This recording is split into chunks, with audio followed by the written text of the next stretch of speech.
Hello, everybody.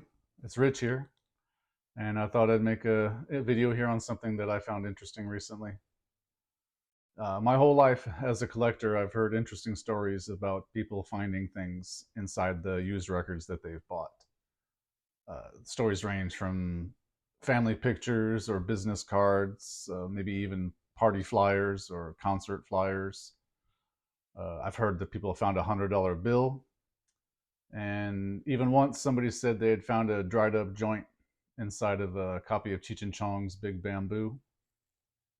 I think those are all nice stories, but I tend to doubt all of them. And I myself have never found anything even remotely interesting inside a used record that I purchased until recently. More times, often than not, you're lucky to even find an original inner sleeve in these purchases that you make. But earlier this summer, around about June, I was keeping an eye on the local flea markets and garage sales for anybody that says they are selling vinyl records or comic books or old novels or any of the things that I'm really into. And someone about 20 minutes away had posted that they were having a garage sale with hundreds of vinyl records. And I've been burnt before by these sellers, like a lot of you have, where sometimes people overestimate what they're selling and others will just outright lie to you about it. But my wife was feeling like we should do it, and so we went out there, not too far away from here, and it was a legit yard sale, garage sale, big sale actually.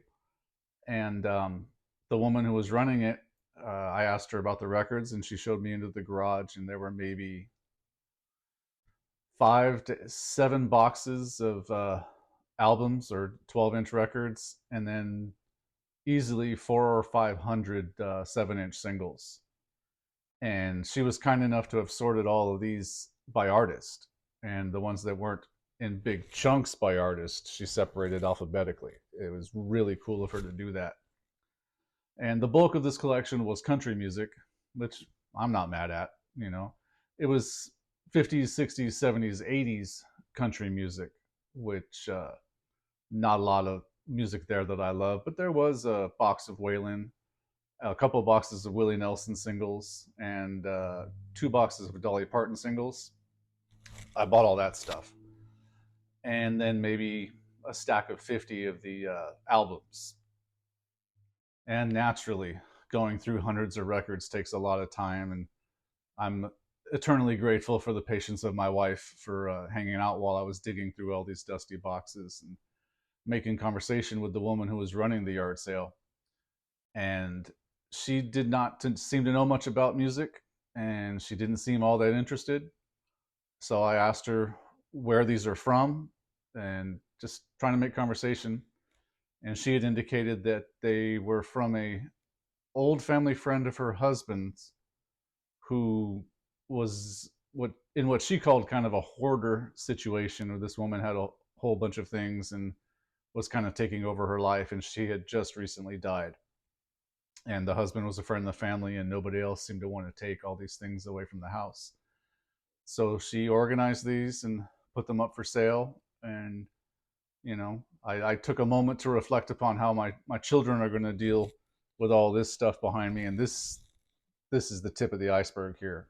um, Luckily, both my children are interested in music and art, so they can fight over that. They can split it, they can sell it, they can do what they want. I don't think they're going to find it nearly as much of a burden as it is for some people.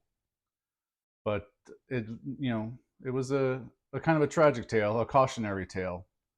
And then I went home and started cleaning and cataloging the records and throwing them up on Discogs.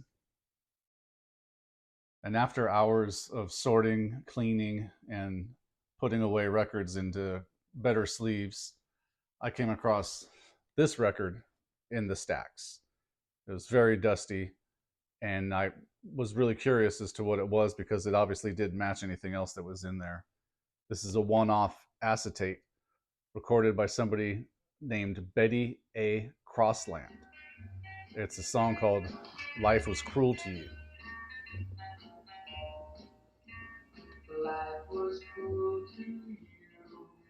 It tore your world apart. And being a one of one, which this most likely is, it seems like a kind of a publisher's demo or something that somebody recorded as a gift for someone else. There was no information to be found online, and obviously she had no entry on Discogs. No other songs were recorded by her. And this all made me very curious. I mean, who is or was Betty Crossland? I had nobody around here to ask. We don't really know all that many people. We've lived here for a bit, but it's kind of a small town, and it takes a bit for people to warm up to you. And so naturally I finished cataloging the records, cleaning everything up, putting them in good sleeves. But this one always kind of stuck out. I didn't want to slip it into the shelves over here just under B for Betty and forget about it just like that. Also included in that manila envelope sleeve with the acetate was a couple of pieces of paperwork that were even more surprising and interesting. Like, here's one from a potential publisher who apparently she got this test pressing done through, and it's signed by somebody from the Songwriters Associates Incorporated in New York.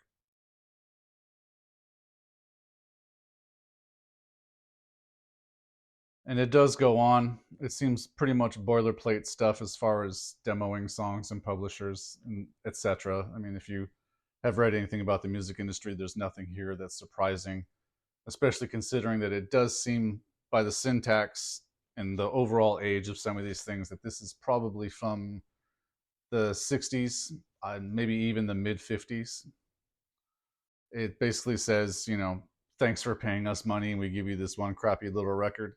If you pay us X amount more of money, we'll take it to New York City and show it to all our friends and play the demos. And if you're a really lucky kid, maybe an established singer will take on one of your songs and make you famous and rich. And this little ditty here was also included. It's kind of a where do we go from here now that you've paid us this money and we've given you this little record. It's basically stating that you pay them again and they're going to try to push your record a bit more, and if you have any more of these great songs, we'll be here if you want to pay a few more bucks and get another record pressed up.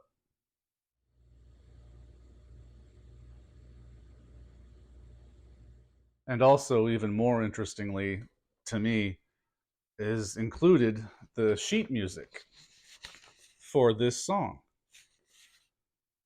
And mind you, at this point, I still haven't heard this record. It looks decent enough to play, and it's 45 RPM, and it's been through the ringer a bit. But this was somebody's dream. I keep telling myself I can't just disregard this. So whoever this Betty A. Crossland was, I'd like to find out a bit more. And on the credits for the record and the sheet music as well, there are two other names credited along with Betty A. Crossland. It is a Lee Scerra, Scerra, Scerra, and a Ralph Martel. Now, a cursory search for these names doesn't reveal a whole lot, but on Discogs, there's a couple entries for Ralph Martel as a producer, conductor, composer, and Lee Scerra, I think, pops up a couple of times on a Google search for music publishing as well. And a few more searches and a few more deep dives into the corners of the internet, and you can find that there are some publishing credits for these two gentlemen at copyright offices. The building address on the letterhead here, that business no longer exists, of course, and with the name as generic as Songwriters Associates Incorporated, I imagine if it was legitimate at all, it was probably absorbed by EMI or ASCAP along the way, like a lot of the smaller publishing places were. And yeah, so obviously this had been bothering me for a few months, and following is some of the information that I've found